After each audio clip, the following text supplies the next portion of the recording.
These are the kind of history-altering figures we rarely hear from. The hundreds of thousands who went to work day in and day out to propel names like Armstrong, Aldrin, and Collins to the moon and into history. Many are pioneers in their own right.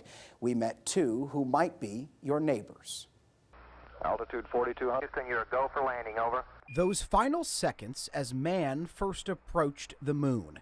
We're go, same type, we're go. Astronauts readied their first steps onto the unknown. Nobody knew what the lunar surface was like. You got a bunch of guys about to turn blue. We're breathing again. And breathless engineers like Ron Gomes waited back home for word of their success. Did you just pray that it would work, though? A lot of Hail Marys.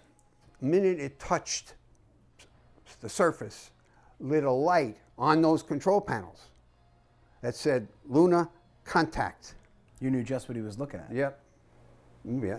Gomes, then a 34-year-old working for NASA on loan from the aerospace company Grumman, helped design the control panel in the lunar module. These two are your attitude indicators. You still remember how it works all these years ago. Yep. He started on what was then a far from finished lunar module project in Long Island, New York. Soon transferred to Cape Canaveral to oversee tests of the module called LM or LIM, better known as Eagle, on Apollo 11. Tranquility Base here. The Eagle has landed.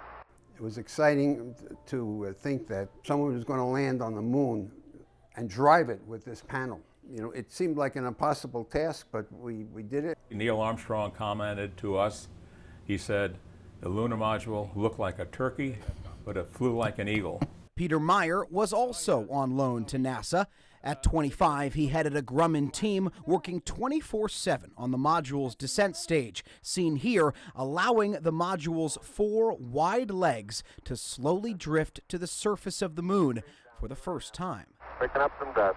The automatic computer had the spacecraft off course, headed for a landing in a crater from which they'd likely never get out of. The two made a last-minute course correction with dwindling fuel that saved their lives and the mission. Contact light. Okay, engine stop. We copy you down, Eagle. Armstrong had to do some maneuvering because he was seeing things down there that he didn't want to land on. Right. So, And he's using your system. using our system, yeah. How'd that feel? Well, Did you breathe a sigh of relief when they landed on the moon safely? more so when they came off and reunited with the command service module. So this is mostly your work. Yes. Pete's engineering mainly focuses on his home in Stewart now, the moon in his rear view. I heard guys sign their names and put it in a descent stage, and it's sitting there. We had a big plaque. The team all signed their names on the plaque, and they microfilmed that down to a postage stamp, and we put it in the descent stage. So I tell my grandkids, my name is up there on the moon, my signature. Ron Gomes' name is there too. He and his wife Connie, now in Jupiter, have saved certificates and preserved mementos for their 5 grandkids and 2 great-grandkids. R.J. Gomes. It's almost faded. Faded away. Where do you keep this? It's in a box.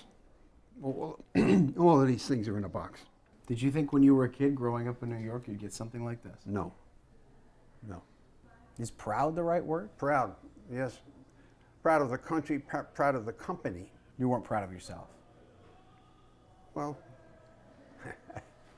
sure I was a little bit. Sure I was. Both Ron and Peter will tell you they were only a small part of a national effort to land on the moon. It's estimated about 300,000 people across the country contributed to the Apollo program.